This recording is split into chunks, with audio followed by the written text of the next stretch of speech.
कि यदि हम सनातन धर्म को बचाना चाहते हैं तो हमको चादर और फादर से बचकर रहना होगा। तब देश के प्रत्येक कथा पंडाल से यह आवाज आने लगी जिसको पूज्य महाराज श्री ने शुरू किया था। नहीं तो हम सोचते थे सारे धर्म एक ही तो हैं। ये कुरान जिस रास्ते पर लेकर के जाएगी, ये बाइबल उस रास्ते पर लेकर के जाएगी जहां भगवत गीता लेकर के जा रही है। हम लोग कभी भगवत गीता नहीं पढ़ते और गारंटी कुरान की लेते हैं।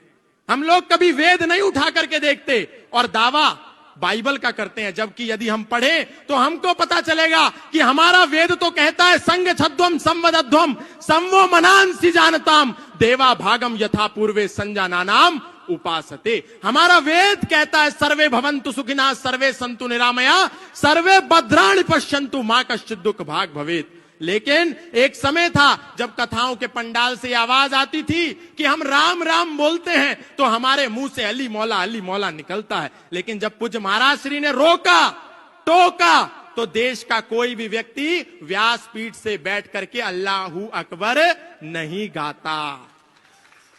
नहीं तो कितने लोग ऐसे थे, कहते थे कि जब हमारी कथा चल रही हो और नमाज और अजान की आवाज आए तो अपनी कथा रोक दो। अरे बावड़ो, वो जो आवाज आ रही है ला इलाहा इल्लल्लाह मोहम्मद रसूलुल्लाह अशहदु अल्ला इलाहा इल्लल्लाह हुआ अशहदु अन मोहम्मदन अब्दुहु व रसूलहु, वो कोई इबादत नहीं है। वो तो कह रहे हैं अल्लाह के सिवा कोई इबादत करने योग्य है नहीं और मोहम्मद साहब के सिवा उसका कोई रसूल है नहीं। इसीलिए जब हम अपने क्षेत्रों में राम यात्रा लेकर के निकलते हैं तो पत्थर बरसा करके इसका प्रमाण दिया जाता है कि हमने रोका था कि अल्लाह के सिवा कोई इबादत करने योग्य नहीं है। तुमने क्यों की, इसीलिए तुमको पत्थर मिलेगा। हमारा वेद तो कह रहा है अयम निजा परो वैति गणनाम लघु चेतसाम उदार चरिता नाम तु वसुधैव कुटुंबकम।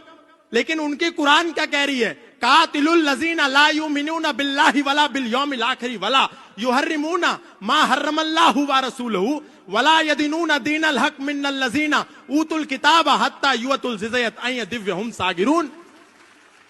अपनी गीता का पता नहीं, लेकिन कह रहे हैं अरे कुरान भी तो परमात्मा की ओर ले जा रही है। अरे वो तो आपको मानवता का शत्रु बना रही है। और अभी फादर का जो खेल चल रहा है, हालेलुया, बस एक करा और किसी को भी लिटा दिया। ये सब झूठ ढोंग आडंबर पाखंड। सनातनियों को कहीं जाने की जरूरत नहीं है। आप बालाजी की शरण में आओ, राम जी के शरण में आओ, कृष्ण की शरण में आओ। और आप जिसको पिता परमेश्वर कह करके ईसा मसीह को मुक्तिदाता मान करके बैठ गए हो, वो कोई मुक्तिदाता नहीं है। बाइबल का मैथ्यू 10 स्टेटमेंट नंबर 34, 35, 36 जाकर के पढ़ लेना। वो ईसा मसीह कह रहा है, do not suppose that I have come to bring peace to the earth. I did not come to bring peace but a sword. I have come to turn a man against his father, a daughter against her mother, and daughter-in-law against her mother-in-law. Man's enemy will be the member of his own household. ये मत समझो कि मैं इस धरती पर शांति का पैगाम लेकर के आया हूं। मैं तो इस धरती पर तलवार का आह्वान लेकर के आया हूं, ताकि एक ही घर में एक बेटा अपने पिता का शत्रु हो जाए, एक बेटी अपनी मां की शत्रु हो जाए, एक पुत्र वधू अपनी सास की शत्रु हो जाए। और हम उसको मुक्तिदाता कह रहे हैं। अगर मुक्तिदाता कोई है तो वो मर्यादा पुरुषोत्तम श्री राम है, योगेश्वर श्री कृष्ण है, बजरंगबली हनुमान है। हमको उनकी शरण में आना है। कोई जरूरत नहीं है कहीं जाने के लिए। पूज्य महाराज श्री ने जो शंखनाद किया है, आप सब यहां से एक संकल्प लेकर के जाएं कि जो गुरुदेव भगवान ने एक संकल्प लिया है सनातनियों की यात्रा को निकाल करके पिछड़े और बिछड़ों को गले लगाने का, आप सब तन मन और धन से उसमें पूर्ण सहयोग करेंगे। हाथ उठा करके बोलिए, बोलिए सत्य सनातन वैदिक धर्म की, अधर्म